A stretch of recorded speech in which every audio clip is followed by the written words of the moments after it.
اگه بهت بگم مکالمه به انگلیسی اصلا ربطی به تعداد کلماتی که بلدی نداره باورت میشه؟ یا اینکه حتی چقدر گرامر بلدی؟ حقیقت چیز دیگه است. اونم چیه؟ الگوها و ساختار جمله سازی.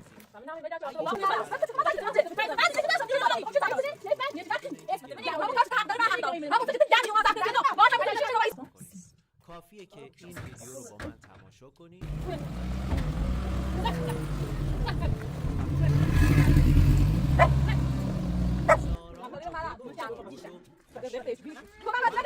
هستم و اینجام که کمک کنم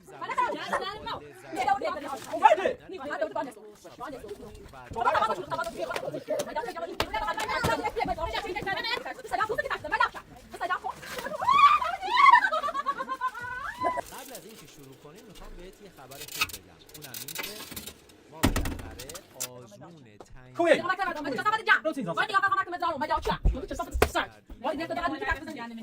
کاملا استاندارد و حرفه‌ای که تمام میشه گفت انواع سوالات رو شامل میشه، حتی سوالات شنیداری هم داره.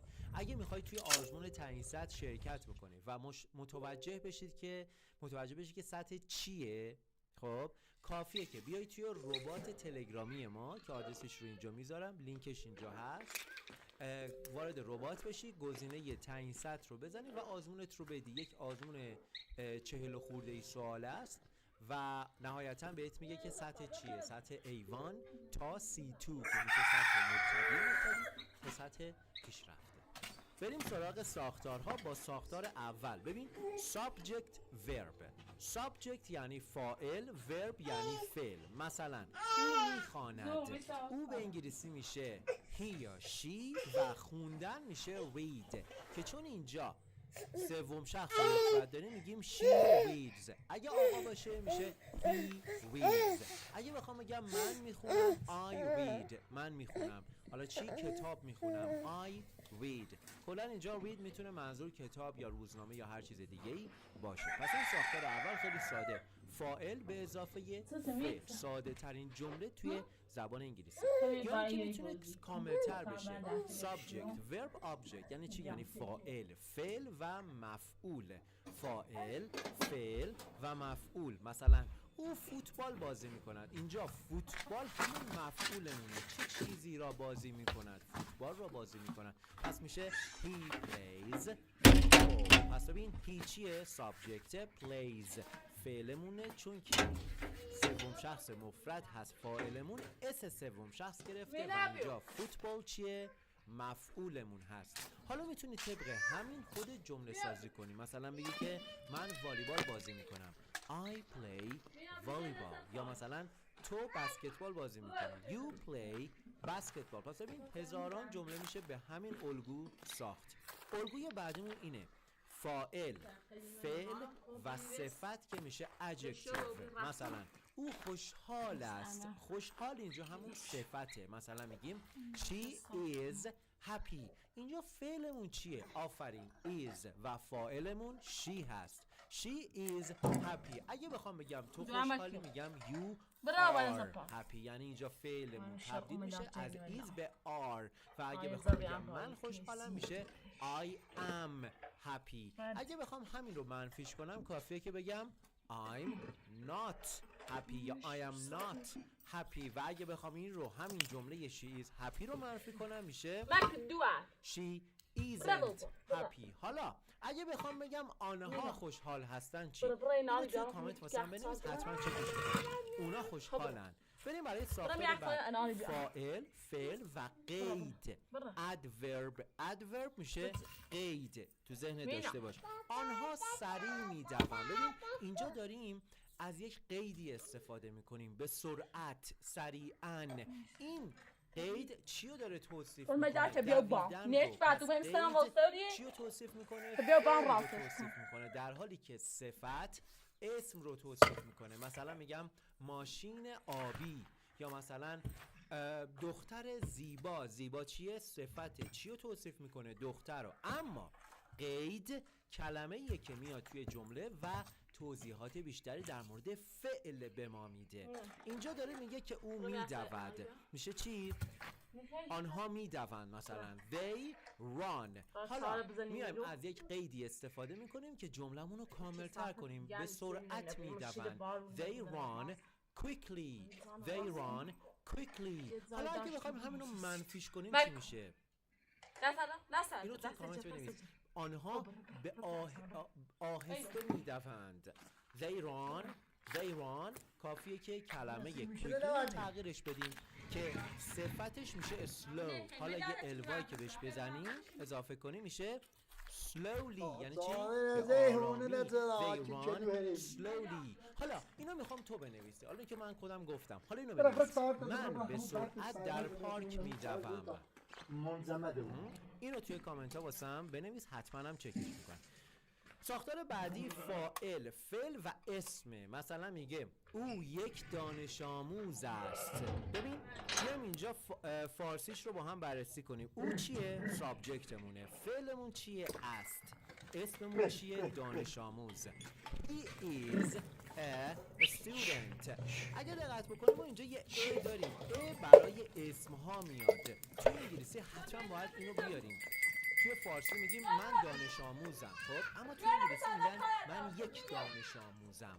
من دانش آموز خوبی هستم، اما توی انگلیسی میگن من یک دانش آموز خوبی هستم. من یک دانش آموز خوب هستم.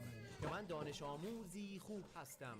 اینجا بهش میگن نشانه چی؟ نشانه ناشناس. یعنی چی؟ یعنی یک دانش آموزی که حالا نمیدونیم کیه، شخص خاصی مد نظرمون نیست. پس توی انگلیسی خیلی مهمه. آرتیکل و د. اینجا ما حتما باید از استفاده کنیم، اما اگه صفت بود دیگه نمیخواد. دقت کن. مثلا اگه بخوام بگم او خوب است میشه he is good، یا او خوشحال است he is happy. دیگه اینجا نمیخوام میگه he is happy.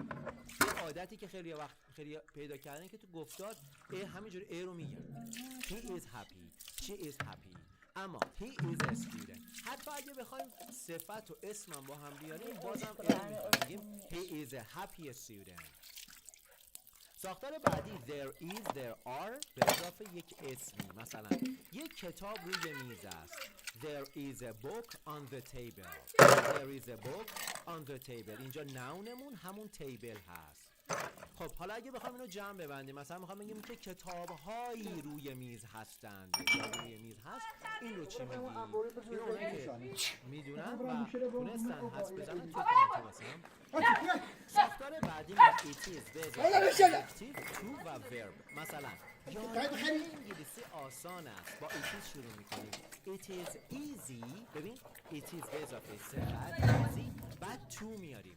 to و بعد فعل learn English. It is easy to learn English. It is difficult to learn English. یادگیری انگلیسی سخت است ولی واقعا it is easy to learn. اگه با من یاد بگیری یادگیری واقعا. ساختار بعدی it takes. بیا بابا بیا. من تا این کلیدیون. مثلا یک ساعت طول می‌کشد تا به آنجا برسی. It takes an hour to get there. It takes an hour to get there. ساختار بعدی have you ever. سلاخی چقدر آبا چقدر شکل سوم فعل. خب توی ویدیو قبلی خیلی توضیح دادم.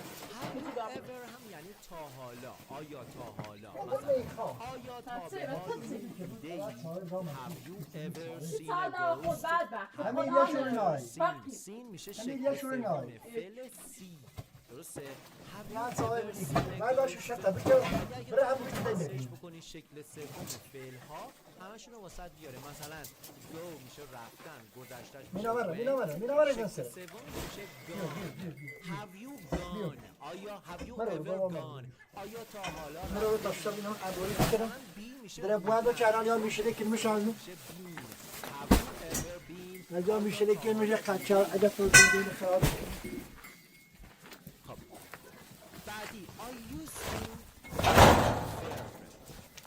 من قبلا پیانو میزدم. ببین used to برای کاریه که در گذشته انجام میدی دیگه انجام نمیدی.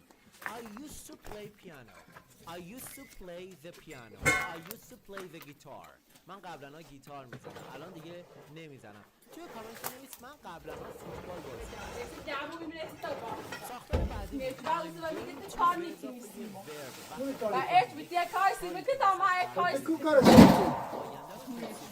من امشب غیر اصلا ببین بنجامی I'm رسید going to study tonight. بعد از I'm going to بچه خنده به که؟ صورت ساده I'm going to گوش بده study. شخص بشه I'm going to see. I'm going to visit. I'm going to travel. I'm going to help. فعل به صورت ساده. من قصد دارم امشب درس بخونم. I'm going to study tonight. Would you like to بذار یک فعلی مثلا میگه آیا مایل هستی قهوه بخوری؟ Would you like to have بدأت على الشخص صدق ليه Would كوبا you like to have مثلا كوبا واسمس برای عزاره شبتا بشه فقط نبینیم هر کوشتی فقط شبتا بشه نبینیم هر چی رو دهید سوار بزنی اورز هیدمه I'd rather یعنی ترجیح میدهم من ترجیح میدم تو خونه بمونم میشه I'd rather stay home I'd rather stay home I'd rather go there من ترجیح میدم برم اونجا as soon as به اضافه یک کلاز بچه ها یعنی جمله واره یعنی یه جمله که جمله هستا ولی معنی خاصی اونقدر نمیده یکم نامفهومه به محض اینکه رسیدم بهت زنگ میزنم ببین as soon as I arrive به محض اینکه رسیدم I'll call you بهت زنگ میزنم as soon as I arrive I'll call you as soon as یعنی به محض اینکه ساختار بعدیمون even if هست even if یعنی حتی اگه دوباره به اضافه یک کلاز یا جمله واره حتی اگه بارون بباره ما میریم even if it rains we'll go even if it rains حتی اگه بارون بباره we'll go بازم ما میریم پس ببین اینجا جمله وارمون همون will go هست ما